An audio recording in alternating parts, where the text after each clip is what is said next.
Hello guys, দেখতে পাচ্ছেন আমরা এখন বর্তমান যাচ্ছি লোয়াকুর মাজারে কোনাবাড়ি থেকে। তো লোয়াকুর মাজারে যাওয়ার পথে আমি এক ভক্তকে পেয়েছি যে আহ, আহ, ব্রাজিলের সাপোর্ট করে।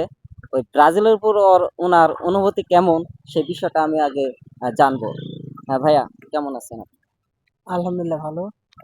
আপনি তো দেখতেছি এখানে ব্রাজিলের সাপোর্টার নিয়ে বসে আছেন এবং গাড়িতে লাগিয়েছেন। আহ, আপনার মানে অনুভূতি কেমন লাগছে? আমার অনুভূতি খুব ভালো লাগতেছে। যেমন হ্যাঁ, আমরা খবরটা মনে হয় যে ছোট থেকে করি। তাই জন্ম পরে মানে যখন থেকে বোধ হয়েছে তখন থেকে আমি এই খবরটা করি। ব্রাজিলের সাপোর্টটা করেন। হ্যাঁ, ব্রাজিল সাপোর্টটা আপনার কাছে অনেক ভালো লাগে? হ্যাঁ অনেক ভালো লাগে। না, কেউ কেউ করে আর্জেন্টিনার, কেউ করে ব্রাজিল, বিভিন্ন দেশের তো হুম, সাপোর্ট করে, তাই না? হ্যাঁ। তো আপনি ব্রাজিলের সাপোর্ট কি জন্য করলেন?